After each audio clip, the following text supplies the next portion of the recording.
but we do need to understand what death is. I don't know if ever before, at least as far as anyone can remember, did we ever stop to ask, what is death? What is it? So let's break it down. What exactly dies? Is there something that is alive for a number of years, and then all of a sudden that life goes out? It dies. There's actually no such thing. There is no such thing in nature. So let's take a look. A living person is a combination of a body and a soul.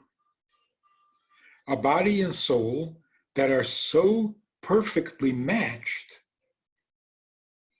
that the body actually comes alive with the energy of the soul. Which means the soul is a living entity.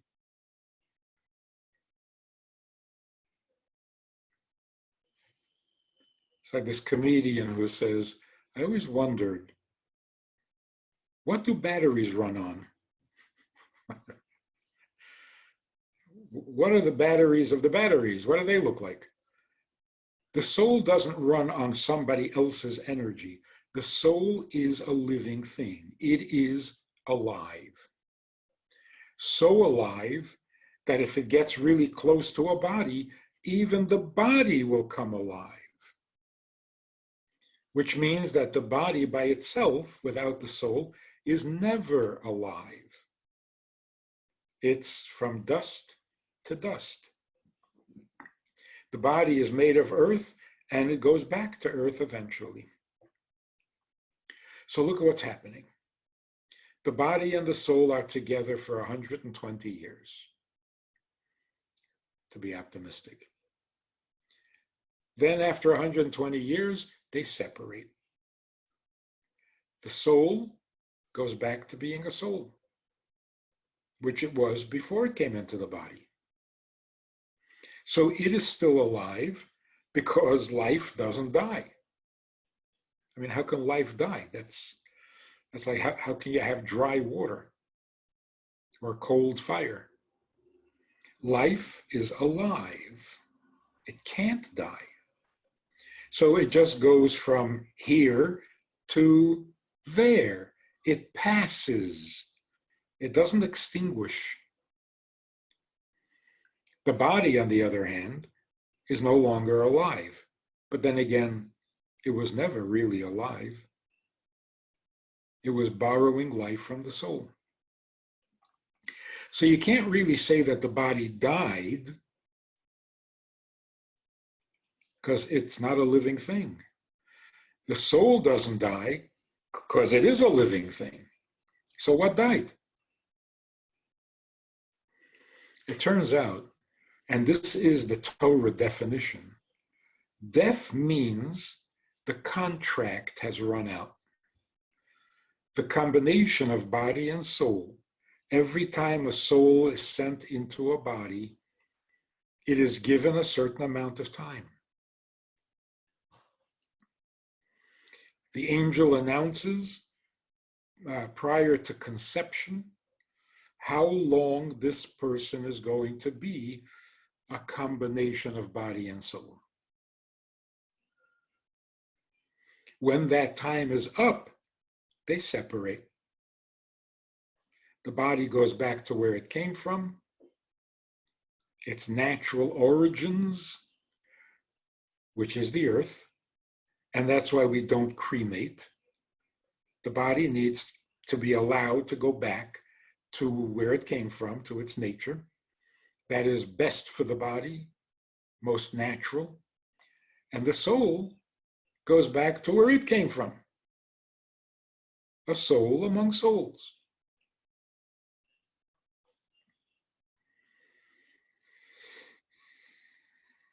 And that's why everywhere in Torah where it talks about death, the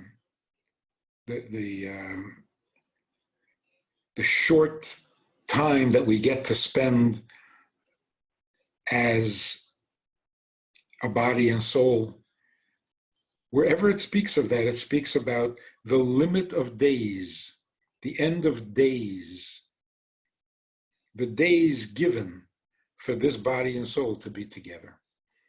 So what actually runs out? What expires? Your time. Soul doesn't die. The soul remains itself. It retains its personality. You see, in nature, there's a law of the preservation of energy, the preservation of matter. So nothing really disappears, but it transforms. So what happens to the energy, the life of an animal when it dies? Well, it remains energy, but it can be the energy in anything. It becomes generic.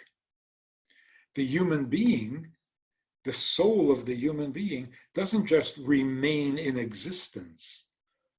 It retains its identity, which means it's still related to its relatives.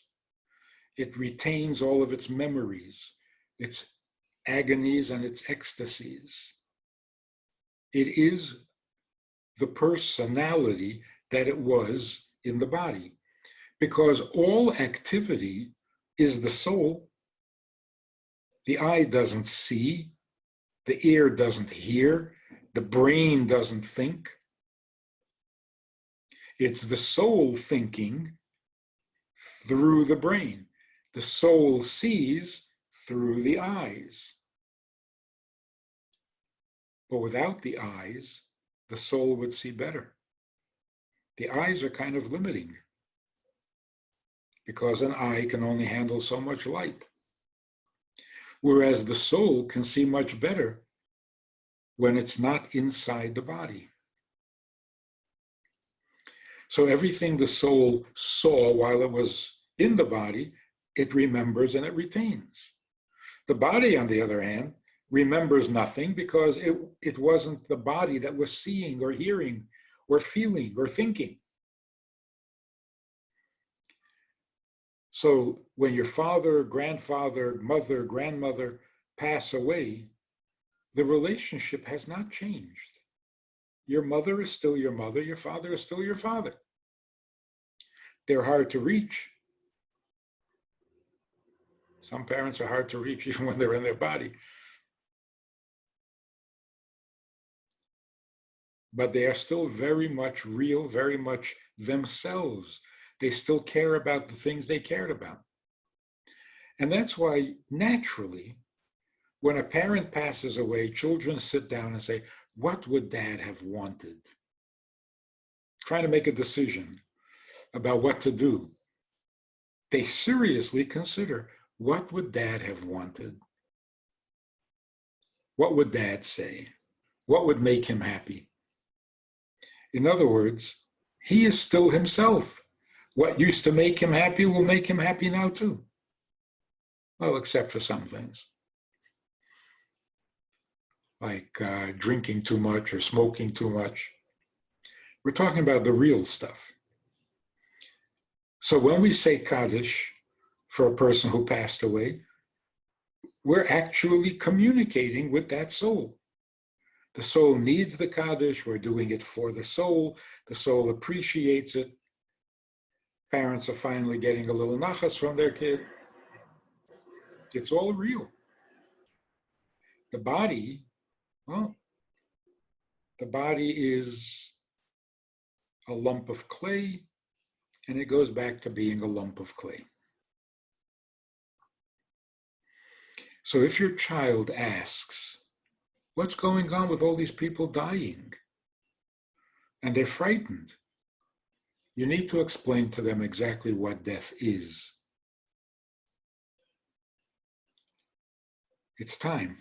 It's time we had a clear picture of what happens and what is death. What happens to the soul in heaven? That's a whole fascinating subject in itself. But here we're just defining death. Another really important little piece of reality. We have these bad habits of thinking that the workplace has to be vicious and that schools have to be military in their style. And now we realize, no, it doesn't have to be that way.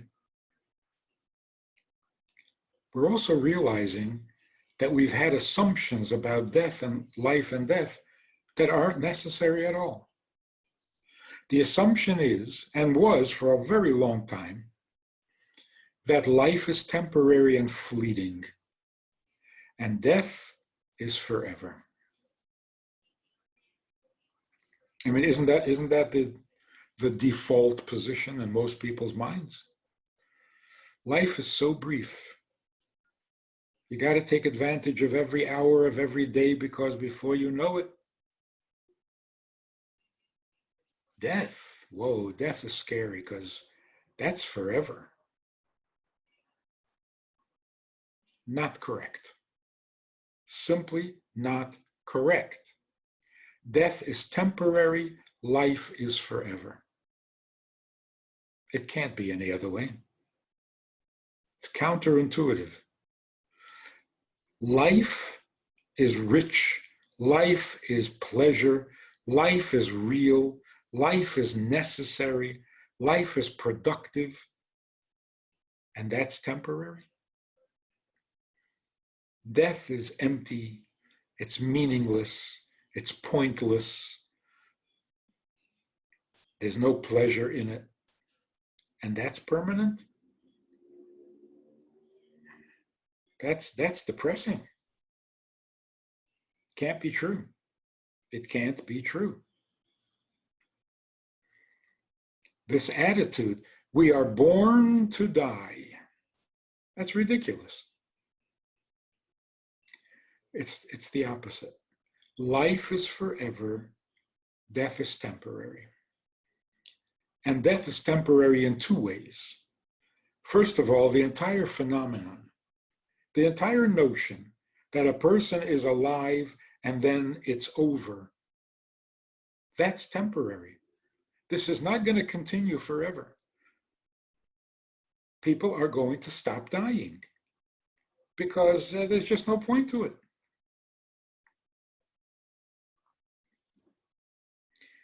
It's also temporary for those who've already died. Those who already died will be coming back to life because death is temporary. It's a break. It's not forever. And the reason is very simple and very necessary. The body needs to be rewarded for the mitzvahs that it performed.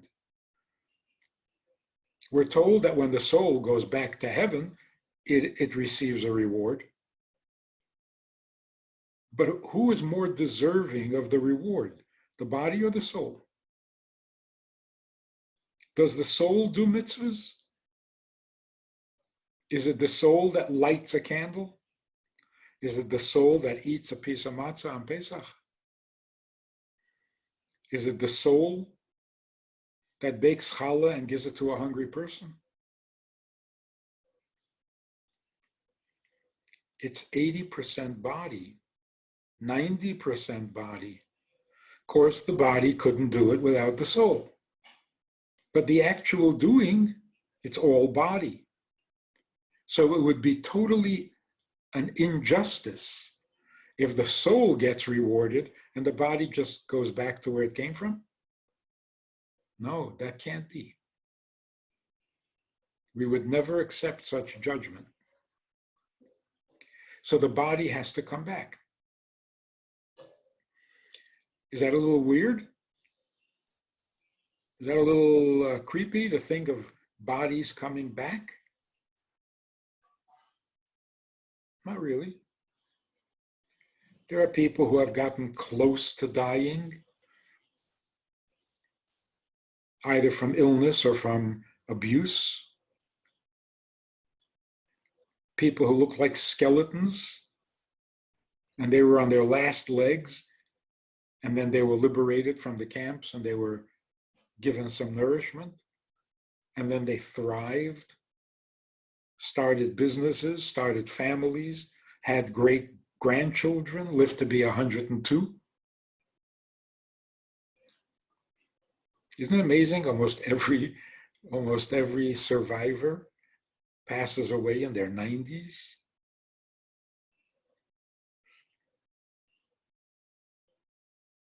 So they've been very close to death. They looked like they were gone. The body was gaunt. So you come back. You lose weight, you gain it back. The body decomposes. Well, if it can decompose, why can't it recompose? It can. Oh, certainly God can. So we know beyond a shadow of a doubt that that must happen. When is it going to happen? After Mashiach comes, which is pretty soon. So the people who passed away, let's say 4,000 years ago, they've had a long break. Yeah, they're going to come back, but they missed 4,000 years of history. They're not going to recognize the world. But those who passed away in the last 3 months, they're going to be back in a short time. It's really temporary. Passing away and coming back within months, that's hardly passing away at all. So the path to heaven is straight and clear, and they don't need the Kaddish to help them make the transition. They don't need big funerals. They don't need to be eulogized. This is unprecedented.